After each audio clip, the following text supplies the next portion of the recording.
Hello and welcome to Back to the Future, the show we talk about movies past, present, and future. And as you guys know, our favorite thing to do is to go back to the past 30 years, but this time, not so much. One of the most classic action sci-fi films came back to theaters in 3D this last weekend, and of course, we had to go see it. What we're talking about is Terminator 2, Judgment Day. Who sent you? You did. Terminator 2 Judgment Day is, a staple of my childhood. I have loved this movie for as long as I can remember. It's honestly one of my first, movie memories. I don't know if you have kind of those things of just, being a kid and just experiencing a movie and images that last with you forever. This movie is that movie for me in a lot of ways. John, what's some of your experience before you got to go see this in theaters with Terminator 2? Terminator 2, yeah. I mean, it's the same thing. Maybe not quite. It's not like the first, because I remember you saying you were 4 or 3 when you first watched it. We got it right away on VHS, and I've been watching it since then. I wasn't quite that young. I think the first time I watched it was a TV edit. I was probably 9 or 10. Yeah, so my parents probably shouldn't have been letting me have free reign to watch. It's an R-rated film. There's some definite stuff in there that's in there too, yeah. Oof. But then again, I'm a messed up guy, so it makes some sense, right, people? But yeah, no, it's just one of those movies. Yeah, it's Arnold Schwarzenegger. He is a huge star during that time period. And when this movie came out, James Cameron does what James Cameron does, and this movie is huge. It's awesome. It's explosive. It's one of the greatest action movies of the 90s. I felt that way then. I feel that way now. And it was a pleasure getting to see this in the theater for the first time. Yeah, I think with any Cameron film, I think that's something that you can always bet on, is that it's going to have energy and excitement. It is going to be like a roller coaster of a movie. I don't think there's very many directors who do that quite as well as he does. And also, the thing I love about this movie is that it's deeply layered. It is superficially fun, but deeply layered narratively and thematically. There's so many things and ideas to pick apart and to think about, and things that last with you forever and ever and ever. Obviously, like I said, I've been watching this movie my whole life. To be able to get to see it in the theater this way was fantastic. So, not just the idea of going and seeing this film in a theater, but we got to go see this in the new 3D conversion that they did. John, what were your thoughts about the 3D version of Terminator 2? It's really tough to say, because just seeing it on a big screen, it was the first time for me. And actually, this is the first, re-theatrical release that I've seen. I know they did, Jurassic Park was one, Titanic came out in 3D conversions. I saw The Wizard of Oz in theaters once. Wow, that's cool. That was a pretty cool one. So I've never seen any. This is the first throwback movie that I've seen in theaters, and just for that, it's exciting. And then just adding on top of the layer, it's 3D. I like 3D movies, so it's cool. It's a cool experience. And I'll say I am actually pretty indifferent to usually not very interested in 3D movies. I felt like the 3D was good, but I didn't think the conversion was the greatest thing ever. Personal opinion, I think they don't go above and beyond. They don't make all these different, because there are different things and shots in the film, with the needle and the different ideas that you would pop out at you. It doesn't really pop out at you too much. Mm-hmm. I feel like the opening title dun dun dun dun dun and the T-101 face is coming at you. That was really cool and really unique, and everything is textured in the film the way a 3D film would. But overall, nothing really jumps at you too much. Yeah. It's very restrained in that way. Overall, I think the conversion is fine.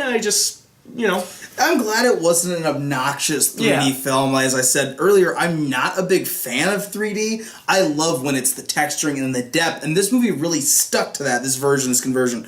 It really stuck to adding that depth to the film, and I thought that the sequences in the very beginning, like you said, the title sequences looked fantastic, and then also the sequences in the past, in the future, where we're seeing, I don't know if I'm talking about the Terminator or if I'm talking from John Connor's perspective. Think about it. It could be the past to somebody.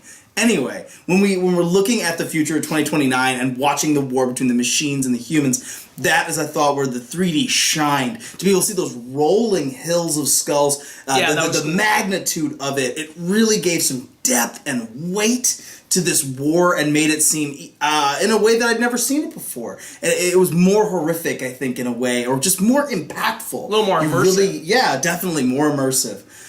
So I think that those sequences are great, and then there's other sequences like later on when Linda Hamilton goes after Miles Dyson, where they're sitting in his house and where you've got one character in the foreground and one in the background. I thought that there was a lot of times in this film where that was actually kind of weak, where it would be, you could actually see the outline of the 3D, things like that. I mean, some of it may have been my glasses, but at the same time... No, I experienced it too. Okay, because when you had it focused on someone in the foreground and someone else in the background where it switched, it was not actually, the clarity was lost there. So there was a few things like that where I felt like it detracted. But overall, I'm glad that they didn't do some of the things that you were talking about that was really coming out at you stuff. It wasn't obnoxious. It really just gave the movie depth and kind of breathed a little life into some certain scenes that I thought was pretty great. Yeah, see, I never, this being my first, re-theatrical 3D conversion, I'm not sure, because this film is from 1991. You know, when this came out, it was VHS, that's all it was.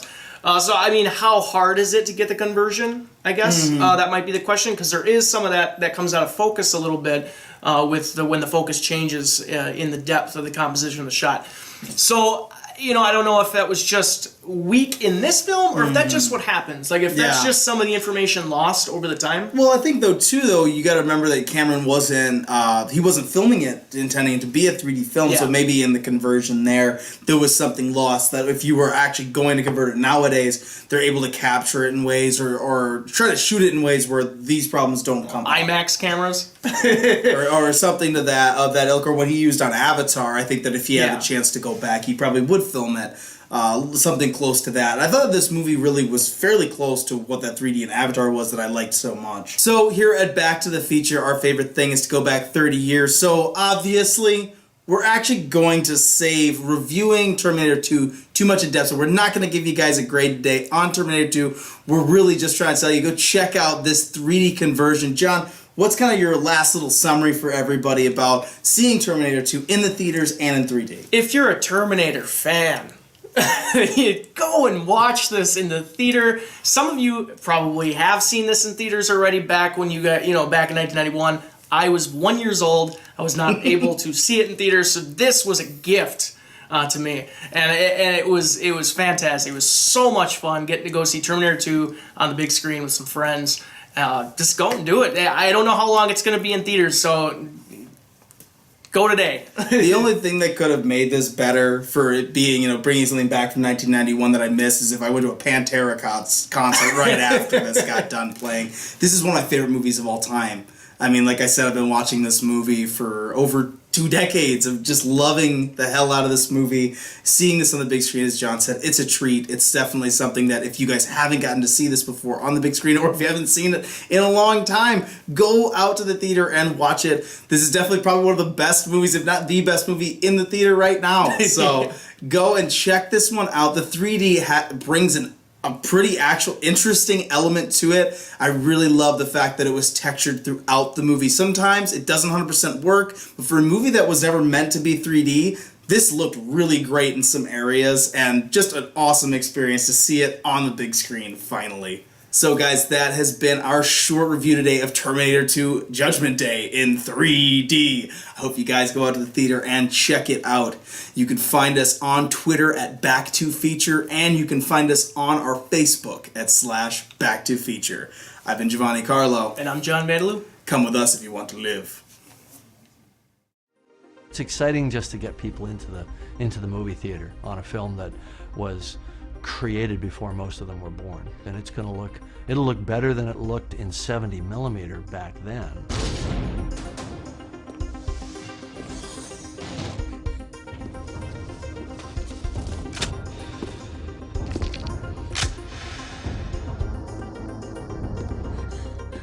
Get down.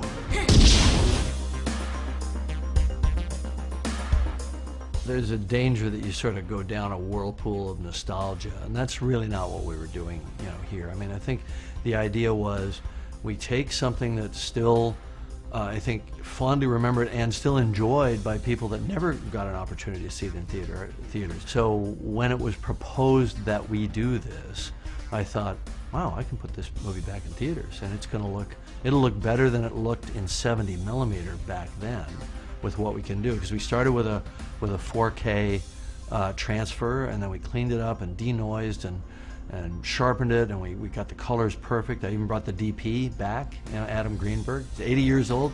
His eye for color is as perfectly calibrated as it was back then. So you start with that as a baseline. Then you do the 3D conversion on top of that, and you do it right. So now we're offering people an experience that has never been possible to see. Stay down!